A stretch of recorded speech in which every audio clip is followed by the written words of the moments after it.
In an industry where most groups peak within 5 years and fade into nostalgia playlists, one group from JYP Entertainment has been doing the exact opposite, selling bigger tours, charting higher, and pulling in audiences that keep growing year after year.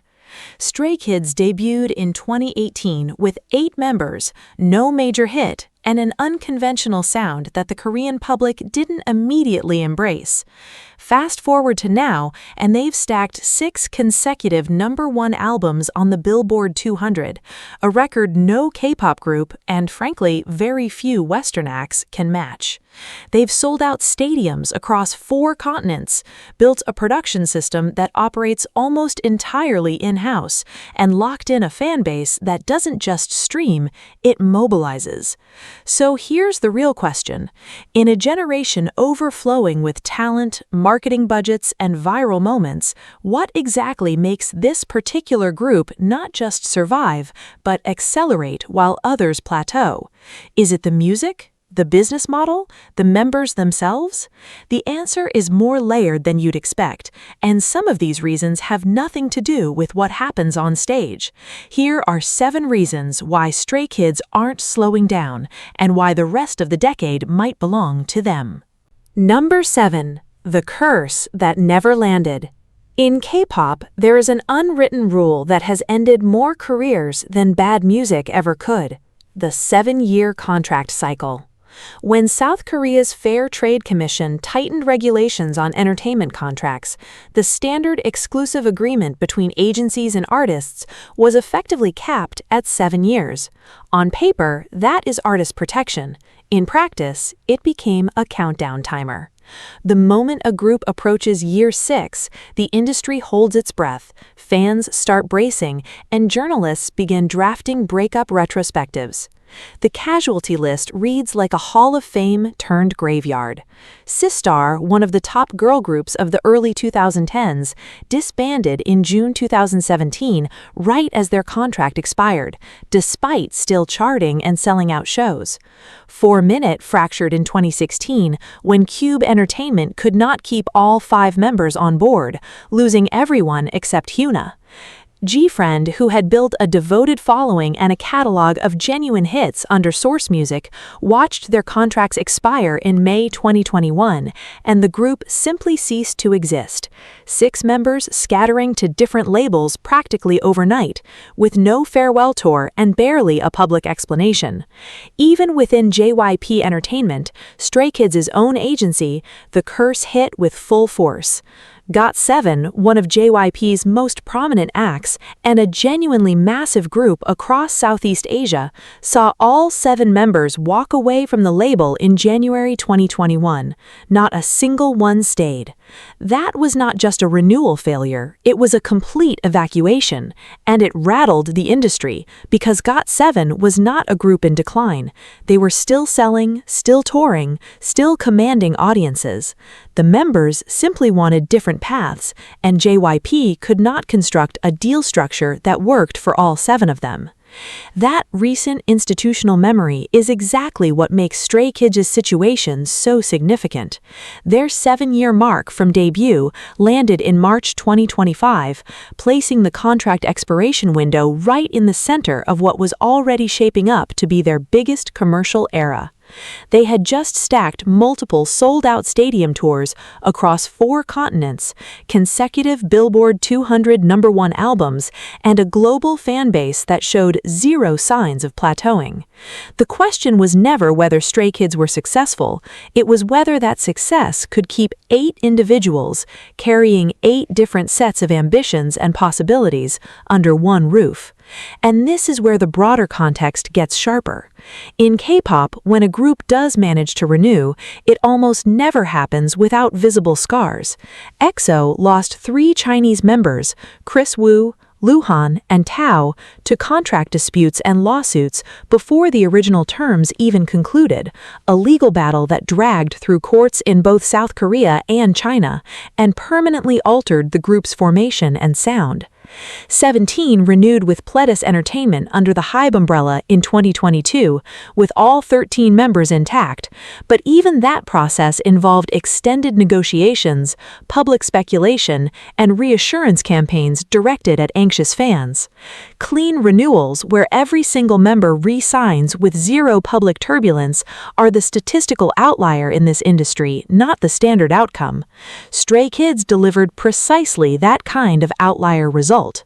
All 8 members, Bang Chan, Lee No, Changbin, Hyunjin, Han, Felix, Seungmin, and IN re-signed with JYP Entertainment ahead of their contract expiration. No departures, no negotiations played out across tabloid headlines, no cryptic social media activity hinting at dissatisfaction. In an industry where the 7-year mark functions as an involuntary stress test for every internal tension a group has ever accumulated, financial disagreements, creative friction, personal exhaustion, Stray Kids passed without a visible fracture. What makes this even more striking is the group's own internal composition. Bang Chan and Felix both grew up in Sydney, Australia, giving them cultural frames of reference, language fluencies, and career options that extend well beyond the Korean entertainment system. The group has always operated with a more horizontal, collaborative internal structure than the rigid seniority-based hierarchies typical across most K-pop acts. Bang Chan, as leader and oldest member, has spoken repeatedly in interviews and on his now iconic late-night live streams about the group's decision-making process being genuinely collective rather than top-down. That kind of egalitarian dynamic either cements a team during high-pressure moments or tears it apart when real money, real global fame, and real career crossroads arrive at the table simultaneously. For Stray Kids, it's cemented. The practical implications of this renewal extend well beyond sentiment or loyalty narratives. Group stability is the single most reliable predictor of sustained commercial performance in K-pop. When a group loses even one member, the consequences cascade immediately and visibly.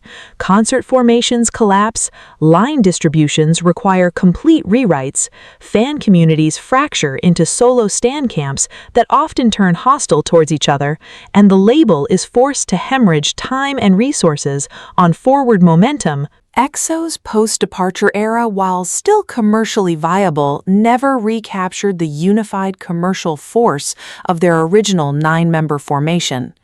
GOT7's individual members have all pursued solo careers since leaving JYP, with varying degrees of critical and commercial success, but not one of them has individually approached the commercial scale or cultural footprint the group commanded as a unit.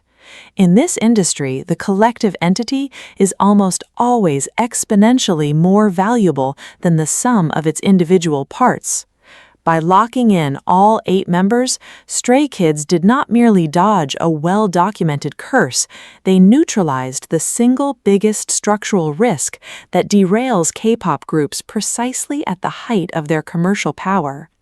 Every long-term strategic plan, from multi-year global touring cycles to staggered album rollout calendars to high-value international brand endorsements, can now be built on a foundation that is confirmed not to shift. There is no contingency planning for a sudden member departure, no hedging on potential lineup changes. The group is intact, the creative engine is intact, and the commercial trajectory continues forward without interruption or recalibration. There is also a corporate dimension here that should not be overlooked. JYP Entertainment is publicly traded on the Korea Exchange, and by the time of Stray Kids' renewal window, the group represented a dominant and growing share of the company's concert revenue and a substantial portion of its total recorded music income. Losing any member, or losing the group entirely, as happened so publicly with GOT7 just 4 years earlier, would not have been merely a fan community disappointment. It would have been a material financial event with direct implications for stock valuation and investor confidence in the company's forward guidance. The fact that all 8 renewals went through smoothly signals that JYP almost certainly met contractual terms, reflecting the group's actual market leverage, which in turn indicates these artists are operating from a genuine position of power and mutual benefit rather than obligation or inertia. That combination, creative autonomy within the label structure, fair financial recognition of market value, and authentic interpersonal cohesion built over years of shared experience, is the rarest alignment any K-pop group can achieve. Most groups secure one of those elements, occasionally two. Stray Kids, with this renewal, appear to hold all 3 simultaneously and with conviction. In a market where the next generation of contenders is always one viral choreography or one breakout single away from seizing the conversation, having a fully committed, locked-in 8-member unit with no expiration anxiety hanging over it is not merely a competitive advantage, it is a structural moat that virtually no rival group in their generation can replicate on command. But stability, no matter how rare or valuable, only matters if you have something genuinely irreplaceable to protect inside of it. And the creative engine that Stray Kids built behind their studio doors is exactly why that next reason exists at all. Number 6. The factory nobody can outsource. Most K-pop groups do not make their own music. That statement might seem counterintuitive to anyone who watches behind-the-scenes content of idols sitting in studios, but the structural reality of the K-pop production pipeline is overwhelmingly external. The dominant model, refined over 2 decades by powerhouse labels like SM Entertainment, YG Entertainment, and JYP Entertainment itself, centers on the songwriting camp system.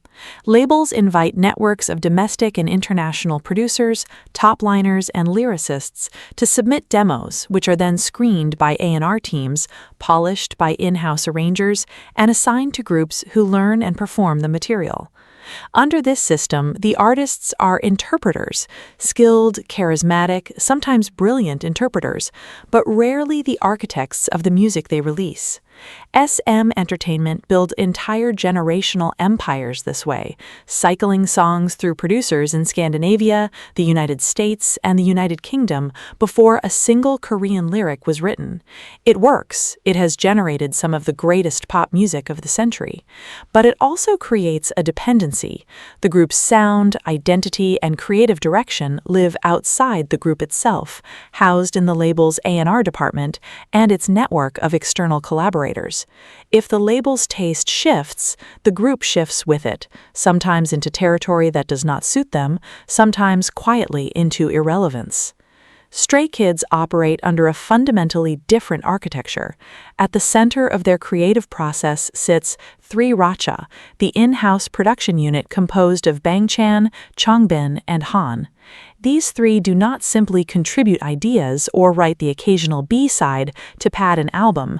They function as the group's primary songwriters, composers, arrangers, and conceptual directors across nearly the entirety of Stray Kids' discography. From their debut EP I Am Not in March 2018 through every major release that followed, 3RACHA has held writing and production credits on the overwhelming majority of tracks. Title songs, B-sides, intros, unit tracks, and solo material alike. Their names appear on KOMCA, Korea Music Copyright Association's official registry, with a frequency that is staggering for active performing idols, still maintaining full touring, promotional, and variety schedules simultaneously. The origin of this system traces back further than most fans realize. Bangchan entered JYP Entertainment as a trainee in 2010, at roughly 13 years old, relocating from Sydney, Australia to Seoul. He trained for nearly 8 years before Stray Kids debuted, one of the longest documented trainee periods in the modern K-pop system. During those years, while learning vocals, dance, and the standard idol curriculum, he independently taught himself digital audio workstation software and began building his own tracks from the ground up.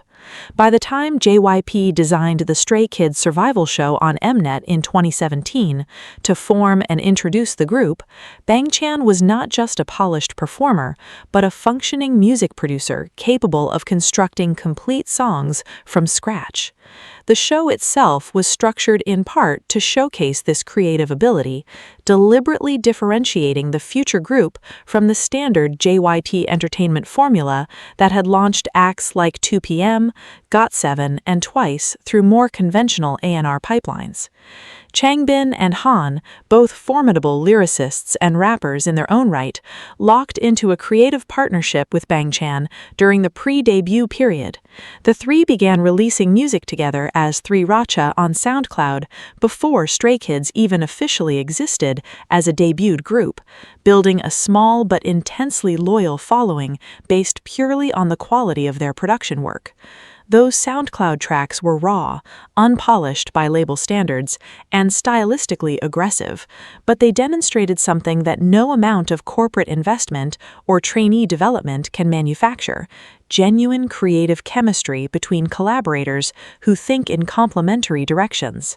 Changbin's writing gravitates toward dense, technically demanding rap verses built on sharp internal rhyme structures and rapid-fire delivery. Han, who functions as both a rapper and a vocalist with considerable emotional range, contributes melodic sensibility and lyrical vulnerability that naturally balances Changbin's aggressive intensity. Bangchan operates as the architectural mind, structuring songs, layering productions across genre boundaries, and serving as the quality filter through which all material passes before it reaches the final mix. This three-way dynamic is not a marketing narrative packaged for fan consumption. It is the literal, documented production process that generates the music Stray Kids release. The practical implications of this internal setup cascade through every level of the group's operation. Speed is the first and most tangible advantage. Groups dependent on external songwriting camps operate on the label's procurement timeline. Demos must be solicited, reviewed, renegotiated, adapted, and approved through multiple layers of corporate decision-making before a single track reaches the recording booth. Stray Kids can generate, revise, and finalize music internally, compressing production cycles and allowing the group to respond to creative impulses with a turnaround speed that externally dependent acts simply cannot match. This is a significant part of why their release cadence has been remarkably consistent. Full-length albums, mini-albums, repackages, and special projects arriving at a pace that would strain any group waiting on outside pipelines to deliver. Creative coherence is the second advantage, and arguably the one with deeper long-term consequences. Because the same three minds have guided the group's musical direction continuously since before debut, Stray Kids' discography carries a through line of identity that external production models structurally struggle to replicate.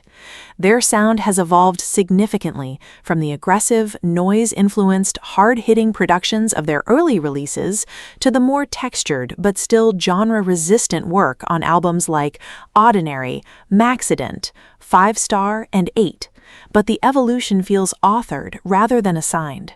There is a recognizable sonic fingerprint traceable across their entire catalog that strengthens audience loyalty because listeners feel they are following a coherent artistic vision, not a shifting label strategy dressed in new packaging every comeback cycle.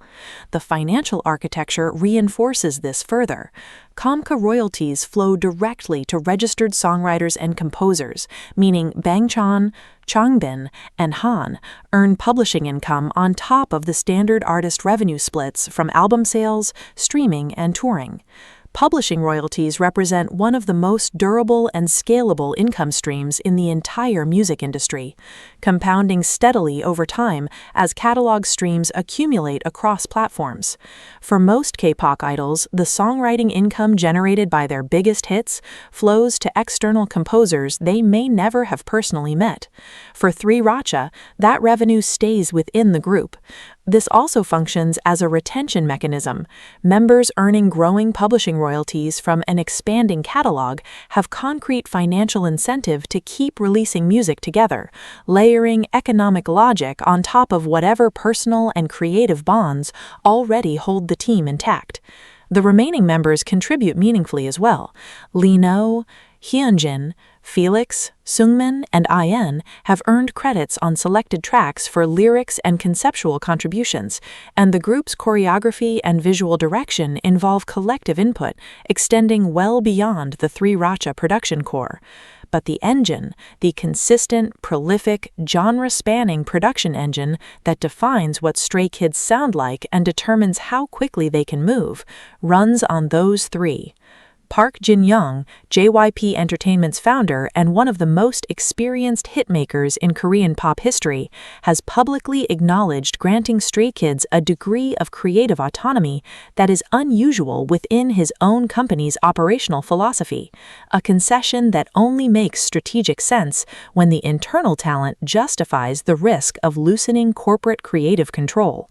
The result is a group that does not need to wait for trends to be handed to them, does not need to hope the next external demo submission happens to suit their collective voice, and does not need institutional permission to evolve their sound in real time.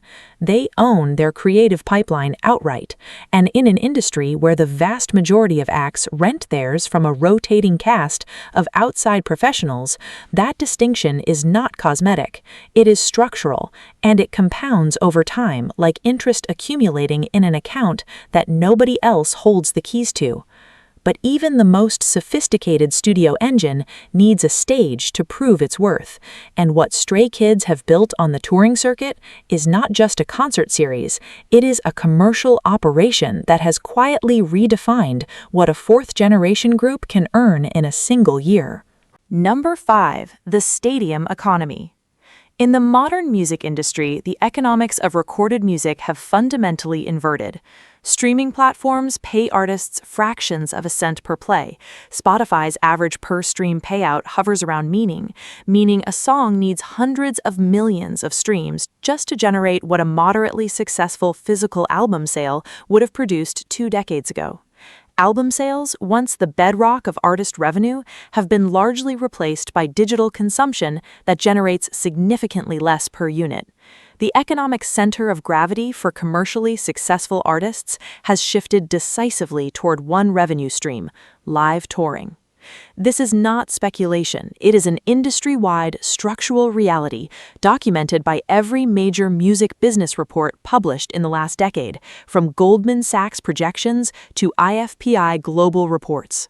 Touring revenue now represents the single largest income source for most major artists, and the gap between acts who fill 5,000-seat theaters, those who fill 20,000-seat arenas, and those who fill 60,000-seat stadiums is not a gentle gradient. It is a series of exponential leaps in revenue, cultural visibility, and long-term career sustainability. Stray Kids have climbed every rung of that ladder at a pace that caught even industry observers off guard. Their first world tour in 2019 placed them in mid-sized venues and concert halls, respectable for a group barely a year past debut, but nowhere near the scale that signals commercial dominance. Then COVID-19 shut down the global touring industry entirely in 2020, freezing every act's live trajectory for nearly 2 years.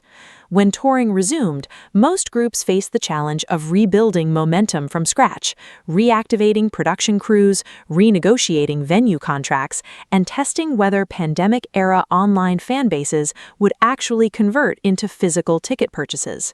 Stray Kids did not rebuild, they detonated. The Maniac World Tour, which launched in 2022, marked the group's transition from a touring act to a touring force. Spanning multiple continents, with legs across North America, Japan, Southeast Asia, Australia, and Europe, the tour filled arenas seating between 15 and 20,000 people in markets where Stray Kids had previously played to audiences a fraction of that scale. The demand was organic, not manufactured by bundled ticket promotions or aggressive discounting, but driven by a fan base that had grown exponentially during the pandemic through streaming, content consumption, and the sheer volume of music and media the group released while live performance was impossible. Multiple dates in key markets sold out within minutes of tickets going on sale, forcing additional shows to be added across the United States and Asia. What happened next is where the trajectory separates Stray Kids from virtually every other act in their generation.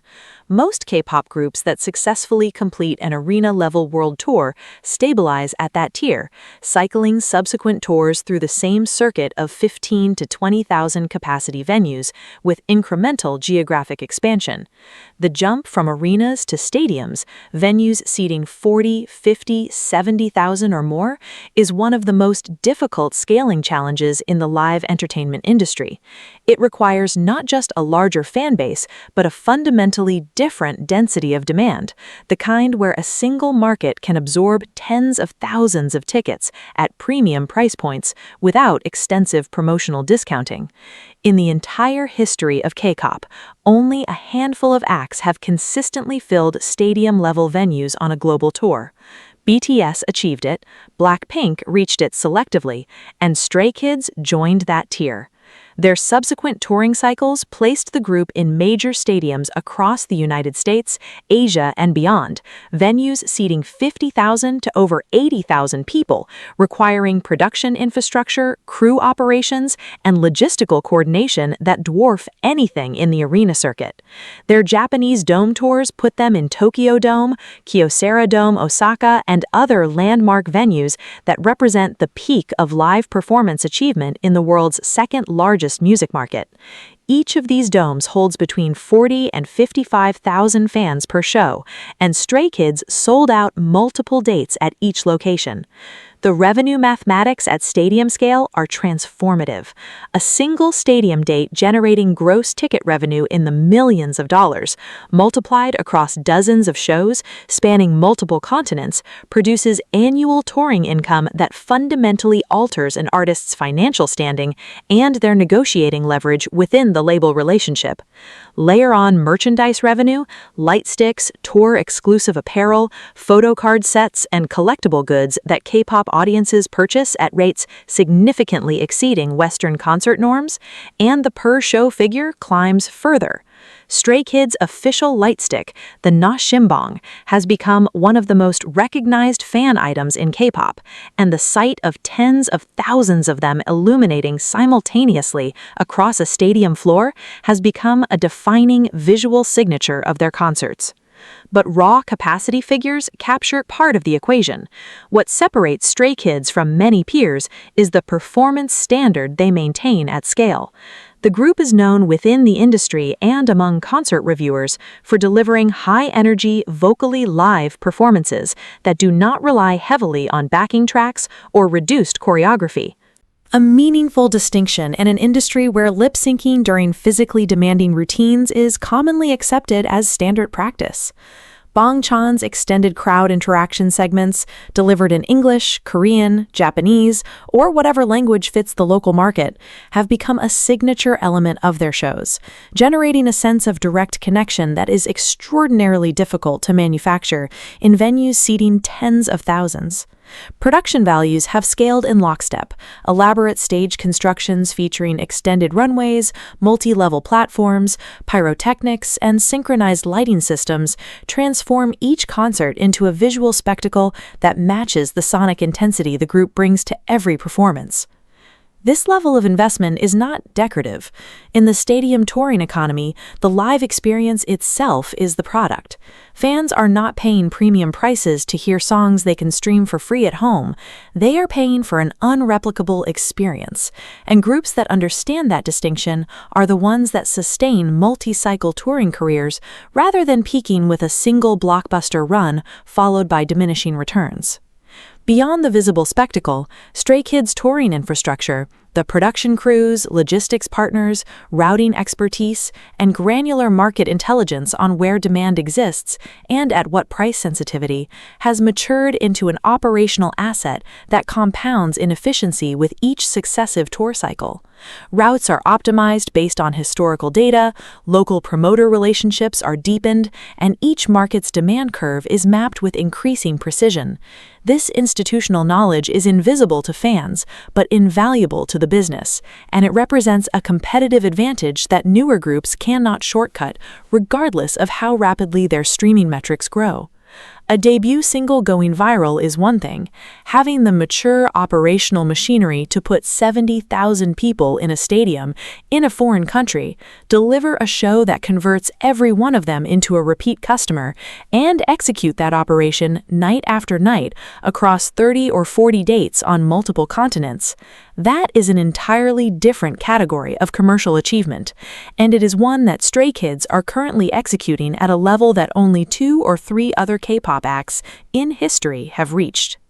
Yet stadiums, no matter how massive, eventually go dark after the encore, and the reason Stray Kids' audience keeps coming back, tour after tour, has less to do with spectacle and everything to do with a musical identity so distinctive that no algorithm or competitor can replicate it, which is precisely what makes the next point impossible to overlook. Number 4. The Mala Taste Monopoly. To understand why Stray Kids have secured an unbreakable grip on the global music landscape, one must look at the specific culinary sonic metaphor they coined for themselves, Mala Taste Music. In Korean culture, Mala refers to the numbing, spicy Chinese Sichuan peppercorn sauce that has taken the culinary world by storm, known for its intense, addictive, and unapologetic heat. In 2020, during a period when the K-pop industry was largely leaning into safe, retro synth pop trends and polished, Western radio-friendly dance tracks, Stray Kids released God's Menu, a track that deliberately rejected compliance. The song did not merely feature a hard beat, it was structured as a sonic assault, utilizing metallic clangs, aggressive brass hits, and structural shifts that defied traditional pop formulas. This was the birth of a new subgenre within K-pop, characterized by high-intensity EDM, heavy trap beats, industrial noise elements, and a lyrical delivery that was aggressive, confident, and direct. The group did not accidentally stumble into this aesthetic, they built it as a conscious response to the criticisms they had faced since their debut. In their early years, critics and casual listeners often dismissed Stray Kids' music as noise music, a derogatory term used to describe tracks that were deemed too loud, chaotic, or lacking in melody. For most groups, such criticism from the domestic market would prompt an immediate course correction, forcing them to adopt softer, more conventional styles to appease local broadcasters and mainstream streaming charts. Stray Kids did the exact opposite. Under the creative direction of their in-house production team, they leaned further into the noise, transforming what was meant to be an insult into their primary brand identity. They recognized a fundamental truth of modern media consumption. In a saturated market, polarization is infinitely more valuable than mild approval. By creating music that was impossible to ignore, they established a clear boundary line that forced listeners to make a choice. You either found their sound intolerable, or you became passionately, obsessively devoted to it. This structural polarization created a self-selecting, highly loyal fanbase that felt a sense of ownership over the group's counter-cultural status. The sonic architecture of Mala Taste relies on sophisticated tension and release mechanics. It is not merely loud, it is calculated chaos. Tracks are built around heavy sub-bass frequencies that physically resonate during live performances, combined with dry, sharp snare drums and industrial synthesizer patches that cut through the mix. The vocal distribution within the group is specifically engineered to maximize these contrasts. The most prominent example of this is the strategic placement of Felix's deep, resonant baritone voice. In God's Menu, his iconic line delivered in a register far lower than the standard K-pop vocal range functioned as a structural hook that went viral across social media platforms, drawing in millions of casual listeners who had never previously engaged with the group. This vocal contrast is not a gimmick, it is a recurring structural element in their songwriting. They balance Felix's low-frequency delivery with the high-pitched, nasal, rapid-fire rap verses of Changbin and the versatile, melodic rock belting of Han. Meanwhile, Seungmin and I.N provide clean, stable vocal lines that ground the choruses, while Lee No and Hyunjin deliver rhythmic, atmospheric verses that bridge the transitions. For instance, in the track Maniac, Felix's bass-heavy pre-chorus lines are immediately juxtaposed with Hyunjin's airy tone and Seungmin's crisp, melodic vocals in the chorus, creating a physical sense of tension and release. In S-Class, the transition between Changbin's aggressive opening rap, Han's jazzy, old-school hip-hop verse, and the sudden retro synth bridge showcases how the group uses vocal texture as a substitute for traditional melodic progression. They treat their voices not just as delivery mechanisms for lyrics, but as additional instruments inside the arrangement, warping, layering, and distorting them to fit the production. This brings us to the music theory that explains why this sound is so effective at sustaining long-term dominance. In traditional pop music, the goal is to minimize friction, creating a smooth listening experience that can run in the background of daily life without demanding active attention. Stray Kids' music is designed to reject background listening. It is high-friction music. The sudden tempo shifts, unexpected beat drops, and unconventional instrumental choices demand cognitive engagement from the listener. Psychologically, this high-engagement listening experience releases higher levels of dopamine when the musical tension is finally resolved in the chorus, creating a stronger emotional bond between the listener and the track. This is why their songs have such high replay value despite their complexity. Over time, what was once considered niche and unapproachable became the new mainstream standard. As Stray Kids' commercial success skyrocketed, other agencies and groups began attempting to replicate the mala taste formula, introducing heavier beats and more aggressive concepts into their own rollouts. However, these imitations frequently fell flat because they lacked the organic connection to the artists themselves. When an external production team tries to manufacture aggression for a group that does not write its own lyrics, the result feels theatrical and insincere. Stray Kids' sonic identity remains authentic because the chaotic energy of the tracks is directly tied to the creative output of the members who perform them. Furthermore, this specific sonic branding is highly exportable, particularly to Western markets. While the domestic South Korean public has historically favored soft ballads and easy-listening girl group pop, international markets, specifically the United States, Europe, and Latin America, have a long history of embracing heavier, beat-driven genres like hip-hop, EDM, and rock. Stray Kids' aggressive sound bypassed the traditional gatekeepers of domestic Korean charts and connected directly with international audiences who were hungry for high-energy, performance-focused music. The statistics bear this out. Their breakthrough tracks did not climb the charts through passive radio play, they exploded on global streaming platforms. On Spotify, tracks like Maniac and S-Class accumulated hundreds of millions of streams, while their music videos on YouTube regularly surpassed the 200 million view milestone within months of release. This international demand has translated directly into physical album sales. In the United States, where physical album purchases have been in decline for decades, Stray Kids have consistently debuted at number 1 on the Billboard 200 chart with albums like Ordinary, Maxident, 5 Star, Rock Star, and ATE. These are not minor achievements. They place Stray Kids in the company of the world's biggest pop stars, proving that their unconventional, aggressive sound is not a barrier to commercial success, but the primary driver of it. The group has also demonstrated an ability to evolve this sound without losing its core identity. In their recent releases, they have integrated elements of Latin pop, drum and bass, and modern hip-hop production, showing a willingness to experiment that keeps their discography from becoming repetitive. They have managed to maintain the raw, rebellious energy of their rookie years while refining their production quality to meet the highest global standards. This balance of consistency and evolution ensures that their music remains fresh to longtime fans while continuing to attract new listeners. They have built a sonic monopoly, they own the mala taste genre so completely that any other group attempting to enter that space is immediately compared to them. As the decade progresses, this established musical identity will continue to serve as their greatest shield against the shifting tides of pop culture trends. But having a signature sound is only half the battle. To truly dominate the decade, you must also look the part. And the way Stray Kids have quietly infiltrated the highest echelons of the global fashion industry shows they are playing a completely different game. Number 3, the luxury fashion takeover. To understand how Stray Kids have secured an unbreakable grip on the global cultural conversation, one must look beyond the streaming charts and examine their unprecedented infiltration of the global luxury fashion industry.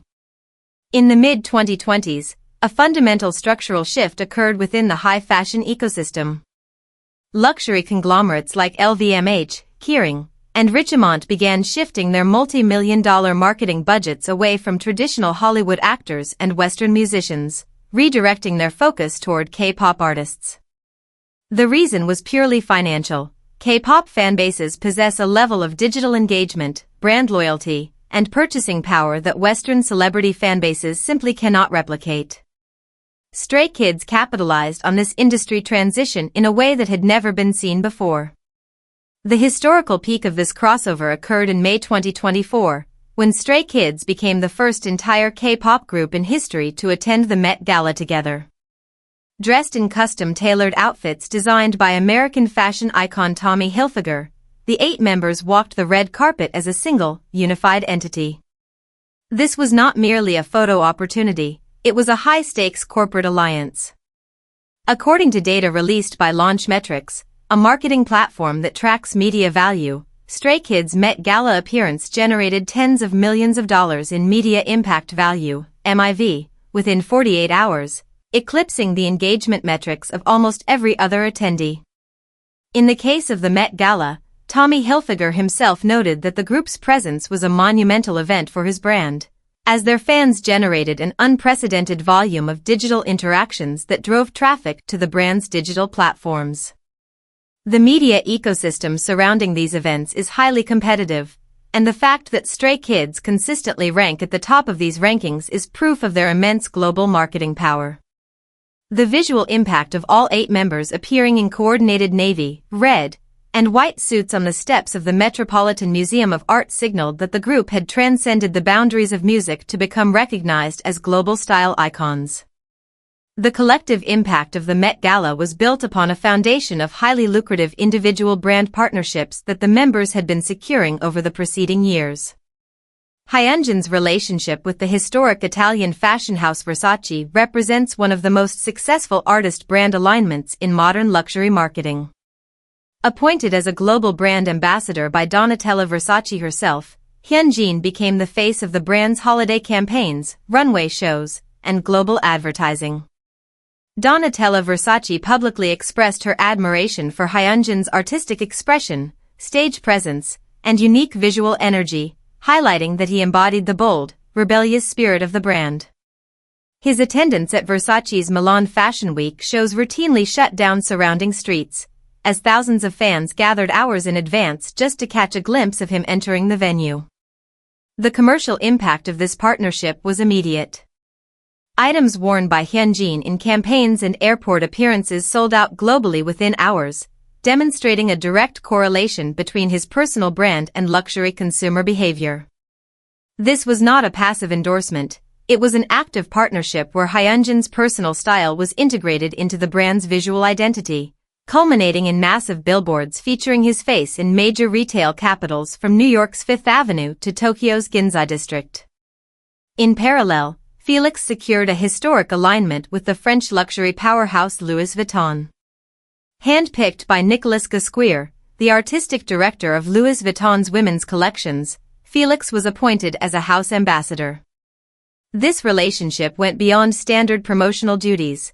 Gasquire invited Felix to make his runway debut as a model during the brand's women's pre-fall show on the Jamsu Bridge in Seoul, and subsequently during Paris Fashion Week at the Cour Carré of the Louvre.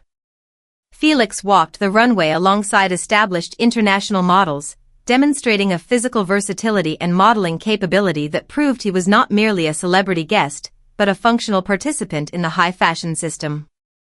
Louis Vuitton dressed Felix for major global events, including the Golden Globes and high-profile magazine covers worldwide.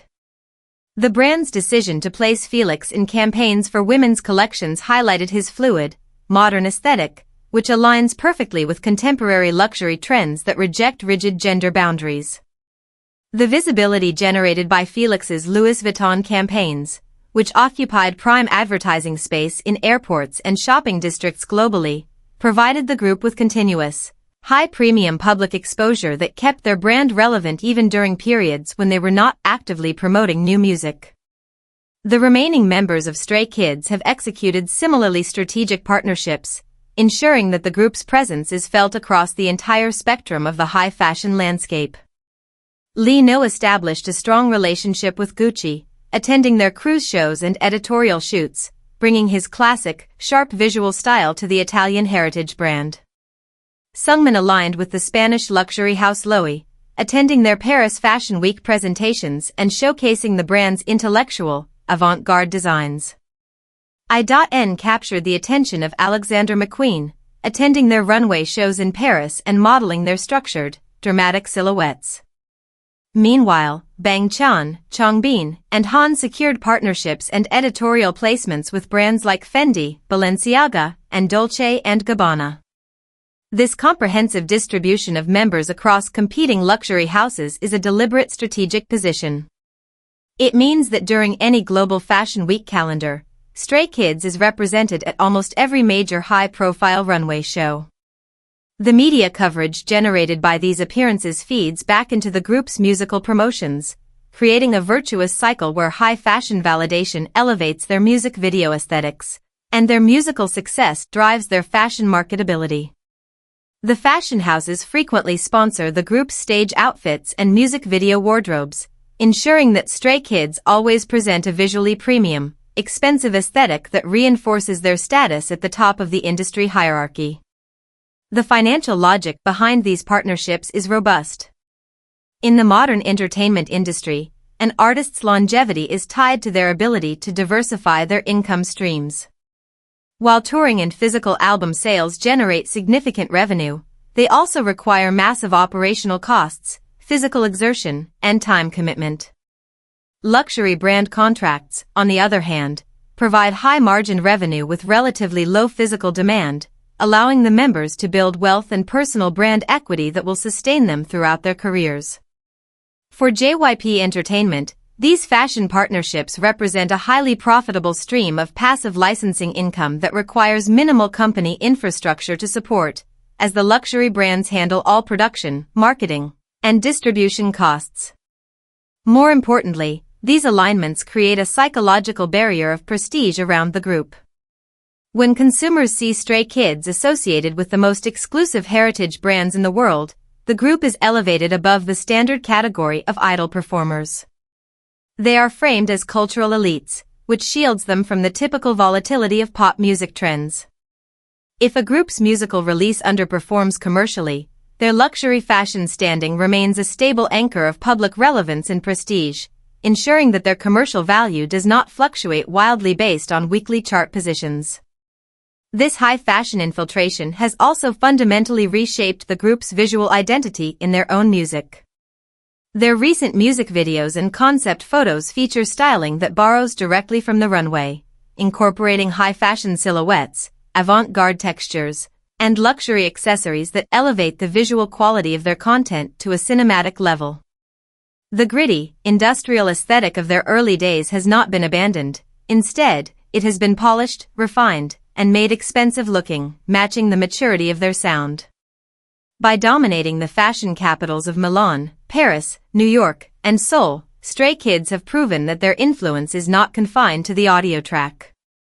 They have built a multi-dimensional cultural empire that is visible on the streets, on billboards, and on the red carpet.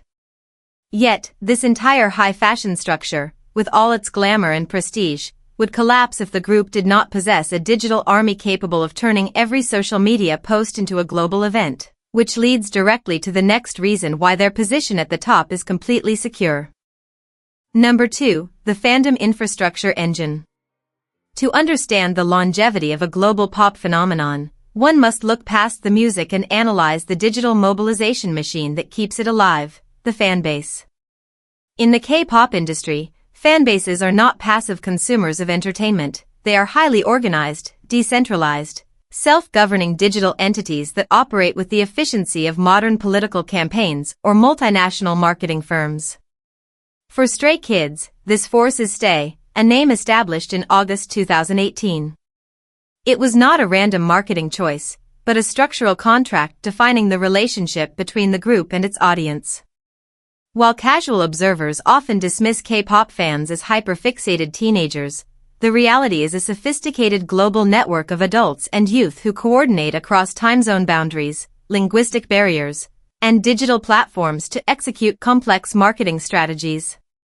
The organization of Stay is divided into specialized teams, streaming projects, voting coalitions, translation databases, and purchasing cartels. When a new album is announced, these teams publish detailed comeback guides, multi-page PDFs outlining specific streaming targets on platforms like Spotify, Apple Music, and YouTube, alongside tutorial guides for navigating South Korean music show voting applications. This is not casual consumption, it is coordinated labor, executed with spreadsheets, deadlines, and real-time data analysis. This organizational maturity is reinforced by the geographic diversity of the fandom. Unlike many K-pop acts whose commercial viability is heavily concentrated in a single domestic or regional market, Stray Kids' audience is globally distributed. They command massive, high-spending fanbases in Japan, the United States, Western Europe, Southeast Asia, and Latin America. This geographical diversification acts as a financial hedge for the group. If economic conditions or consumer tastes shift in one region, the group's overall commercial performance remains stable due to the sustained demand in other territories. Furthermore, the global nature of Stay creates a continuous, 24-hour cycle of digital engagement. When North American fans go to sleep, European and Asian fan networks take over the streaming playlists and voting queues, ensuring that the group's digital presence remains active on global charts continuously. This international footprint is the direct result of the group's early marketing strategy, which prioritized global outreach through multilingual content, international tours, and digital accessibility long before domestic South Korean platforms recognized their commercial potential. The primary retention mechanism for this massive audience is the sophisticated direct-to-consumer communication infrastructure utilized by JYP Entertainment, most notably the Dear You Bubble application. Bubble is a subscription-based mobile service where fans pay a monthly fee per member to receive text messages, voice notes, and photos directly from the artists. While the interface mimics a private messaging app, the backend operates on a one-to-many model where the artist reads fan replies in a centralized dashboard.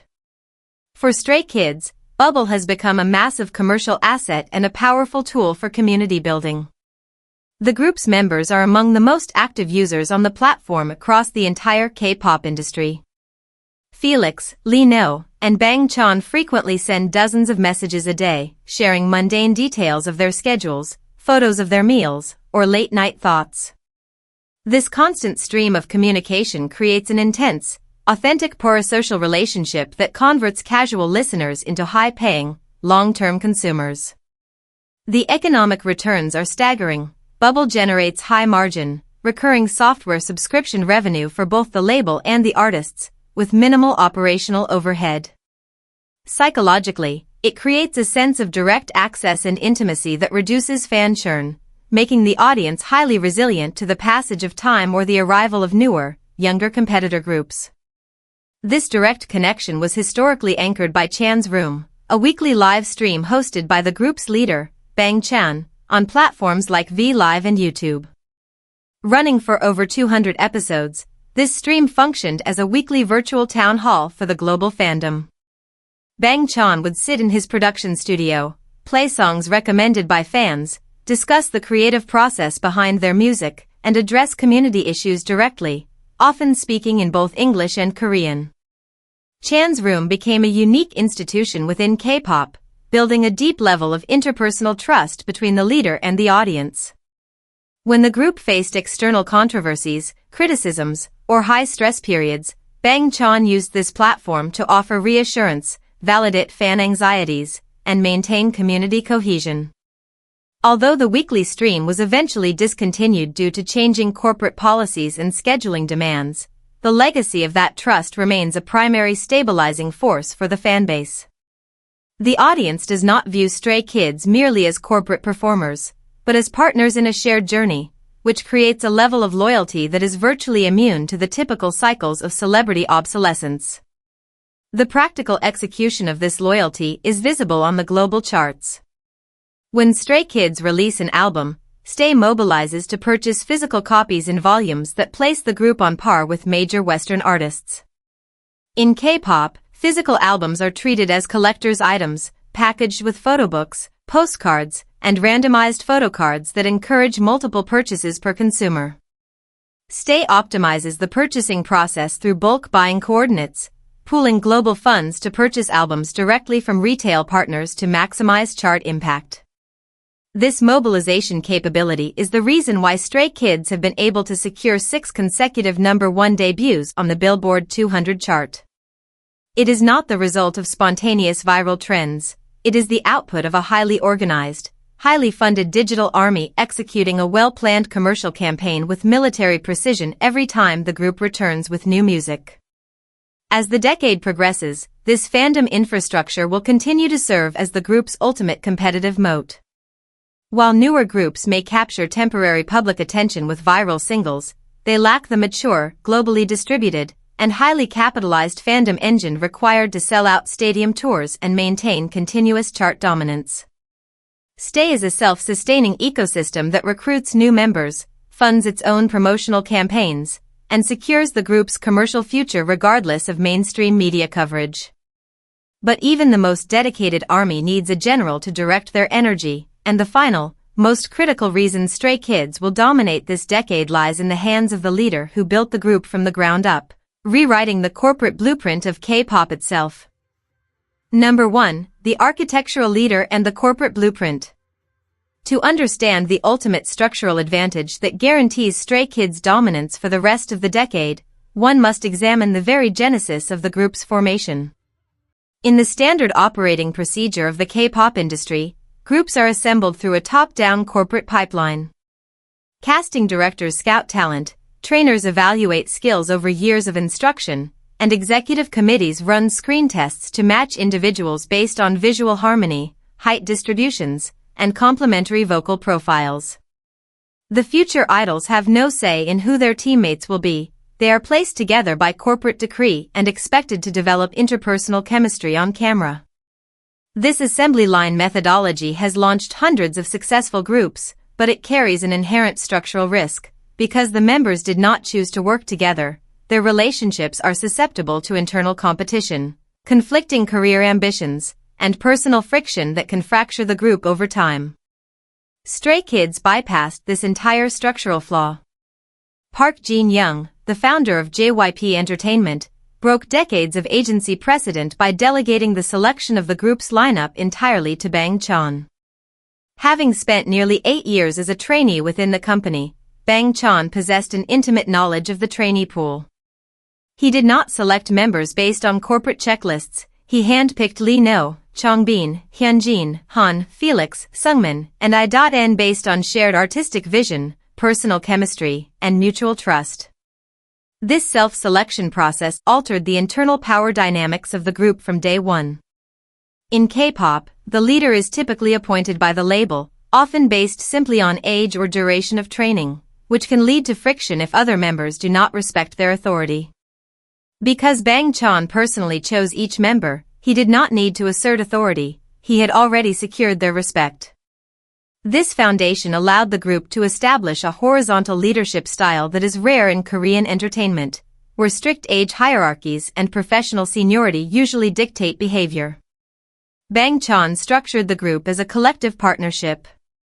In interviews, choreographies, and line distributions, he consistently positions himself as a facilitator rather than a spotlight stealer, often giving the most prominent parts of songs to other members while taking supporting vocal lines himself. This selflessness is a calculated leadership strategy that fosters high group morale and prevents the resentment that frequently builds in groups where one or two members are heavily favored by the agency. When every member feels valued and creatively fulfilled, the risk of internal division drops to near zero. The group operates not as a collection of soloists vying for attention, but as a single, coordinated team working toward a shared goal, which is essential for surviving the grueling schedules and high-pressure environments of global touring. This internal cohesion is reinforced by a revolutionary corporate restructure within JYP Entertainment, the division system.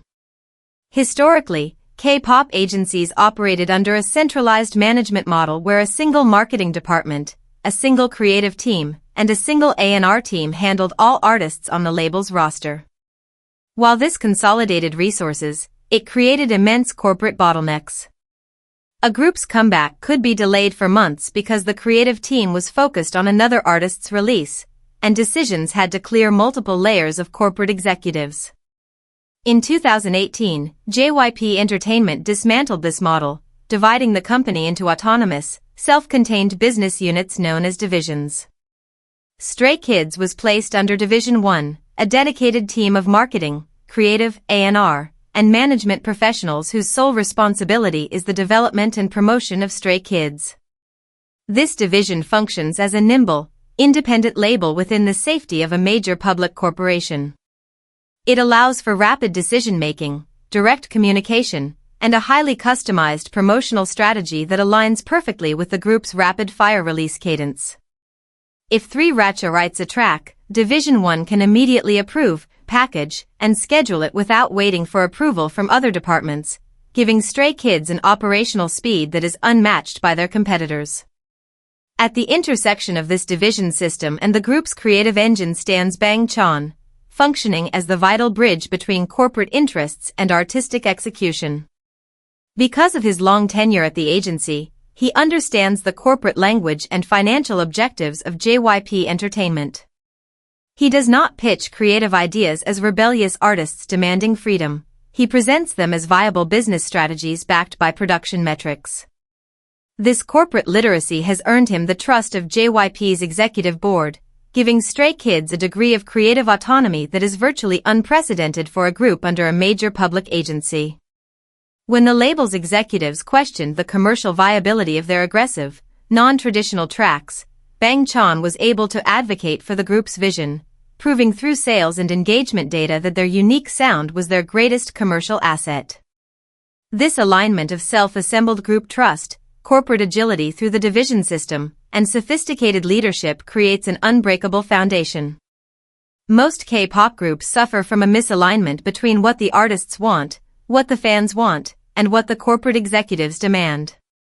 Stray Kids have aligned all 3 vectors in the same direction, creating a self-reinforcing loop where artistic freedom drives fan engagement, which in turn generates the massive revenue that satisfies corporate stakeholders.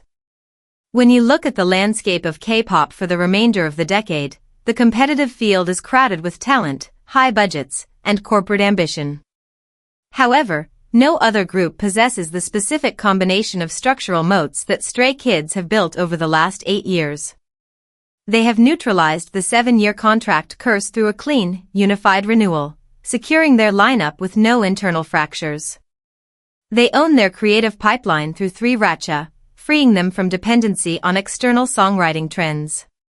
They have built a global stadium touring economy that generates the massive revenue required to fund their ambition. They have established a high fashion presence that projects an image of luxury and cultural prestige on the global stage. They are backed by Stay, a decentralized digital army that mobilizes with corporate-level efficiency to dominate global charts and sell out stadium seats. And they are guided by an architectural leader and a corporate division system designed specifically to maximize their speed and agility. This is not a group that is merely participating in the K-pop industry. They have rewritten its rules. As the industry continues to evolve and globalize, Stray Kids stand as the definitive blueprint for the modern global music act, a self-producing, self-sustaining, and self-directed cultural empire. The first half of the decade was about building the infrastructure and proving the concept. The second half will be about reaping the rewards, and the rest of the industry is left playing catch-up to a machine that shows absolutely no signs of slowing down.